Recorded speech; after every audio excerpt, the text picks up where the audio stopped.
La Junta Directiva Nacional de la ANEP recibió la visita del investigador César Toruño Arguedas, quien expuso a los directivos anepistas una radiografía de la situación actual del Ministerio de Educación Pública.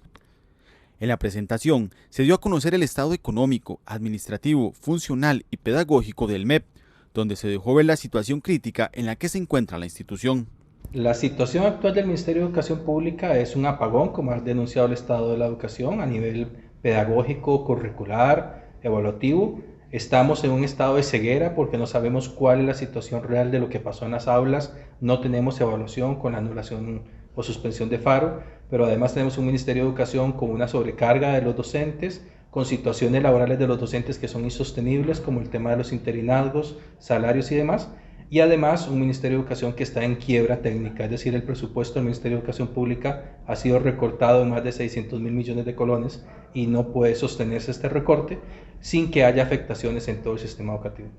¿En qué momento se da esta fractura del Ministerio de Educación Pública? ¿Dónde está ese epicentro, si lo podríamos denominar así? Hay un debilitamiento durante la última década del Ministerio de Educación Pública que se incrementa a partir del 2018. No es la pandemia, como algunas personas dicen, la pandemia simplemente fue el salto o el empujón final que se ocupaba, pero el Ministerio de Educación venía con fallos que se incrementan a partir del 2018. Hubo mala gestión del sistema educativo a partir de las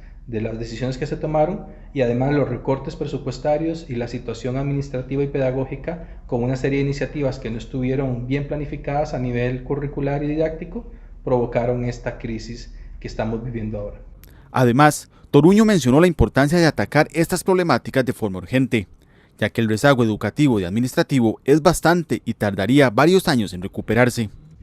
Lo urgente para atender la situación tan grave se divide en varios ejes. Tenemos que atender el tema presupuestario. El gobierno de la República, ojalá mediante la presión social necesaria, decida volver a invertir el 8% de educación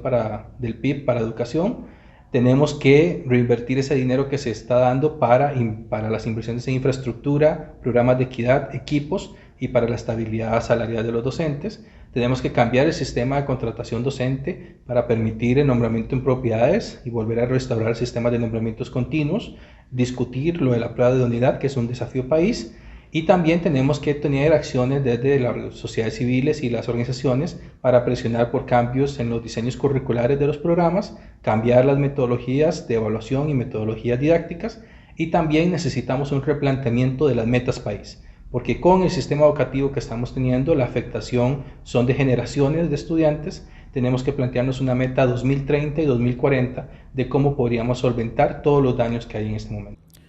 Para nuestra organización, esta información es de vital importancia para la incursión de la ANEP en el MEP,